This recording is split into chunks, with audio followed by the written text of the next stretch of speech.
12 बजे की खबरों की शुरुआत हम एक चौंकाने वाली खबर से कर रहे हैं। ये खबर महाराष्ट्र के नागपुर से है, जहां पर जब औचक निरीक्षण यानी सरप्राइज विजिट की मंत्री ने तो पाया कि तमाम बच्चे स्कूल के और तमाम टीचर और स्कूली स्टाफ छुट्टी पर गए हैं एक साथ, यानी पूरा स्कूल खाली। ये हुआ है महाराष्ट्र के सामाजिक न्याय मंत्री राजकुमार बडोले के साथ, जो कि औचक निरीक्षण करने पहुंचे थे और वहां उन्होंने जो कुछ पाया उसे देखकर वो दंग रह गए, उसे देखकर वो चौंक गए और उन्होंने पूछा कि यहाँ कोई क्यों नहीं है। तो बताया गया कि शायद सब छुट्टी पर गए हैं, लेकिन साफ है कि ये स्कूल दरअसल कागजों पर चल रहा था। सरकार से पैसा लेने के लिए इसे दिखाया गया था, लेकिन स्कूल यहाँ पर है ही नहीं। तो ये अपने आप में घोटाला है, जिसका पर्दाफाश यहां खुद महाराष्ट्र सरकार के मंत्री ने औचक निरीक्षण में किया है। और अब उन्होंने कहा है कि पूरे राज्य में सरकार की मदद से चल रहे ऐसे 120 स्कूलों की वो जांच करवाएंगे। ये स्कूल खास तरह के बच्चों के लिए बनाया गया जो कि यहीं पर रहते थे, उनका हॉस्टल भी है यहाँ पर। इसका नाम आश्रय रेजिडेंशियल स्कूल बताया गया है, जहां पर 80 बच्चों के पढ़ने की बात सामने आई थी। ये बात कागजों पर है। 25 टीचर यहाँ पर हैं और स्टाफ के भी कई लोग कर्मचारी यहाँ पर हैं और ये तमाम लोग गायब दिखे, जिसे देखकर एक तरह से मंत्री जी के होश उड़ गए और उन्होंने पूछा तो जवाब मिला कि शायद सब छुट्टी पर गए हैं।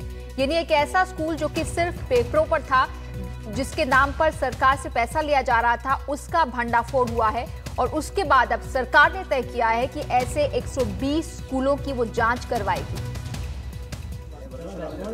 संजय तिवारी नागपुर से हमारे संवाददाता इस पर ज्यादा जानकारी के साथ मौजूद हैं। संजय, कब ये पर्दाफाश हुआ है, कब ये मंत्री राजकुमार बडोले इंस्पेक्शन करने के लिए पहुंचे और उसके बाद से अभी तक क्या कोई कार्रवाई हुई है?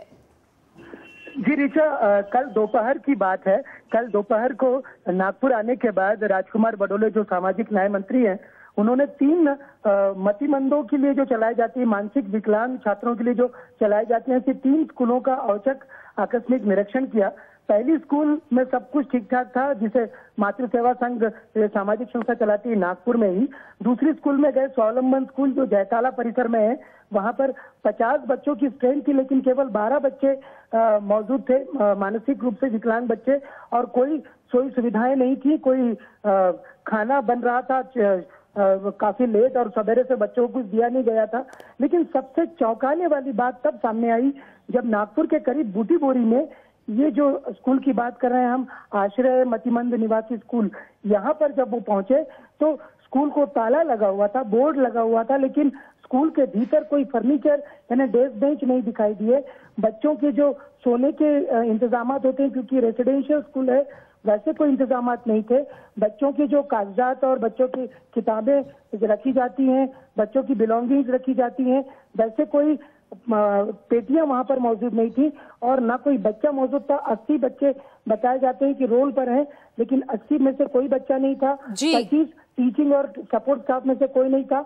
जब पूछा गया तो बताया गया कि कई दिनों से ये लोग छुट्टी पर गए हैं। तो कुल मिलाकर मामला पूरी की पूरी स्कूल केवल कागजों पर होने का बताया जा रहा है। आपके पास हम लौट रहे हैं संजय, आप बने रहिए फोन लाइन पर। इस पर चौंकाए हुए मंत्री ने क्या कहा, राजकुमार बडोले ने क्या कहा, आइए ये देख लेते हैं पहले। मुझे लगता है ये तो बोलते होली के लिए गए, लेकिन जो स्ट्रेंथ है वो स्ट्रेंथ शायद नहीं है, क्योंकि इसके पहले भी हम जहाँ गए थे वहाँ 50 की स्ट्रेंथ बोले तो वहाँ 12 बच्चे थे।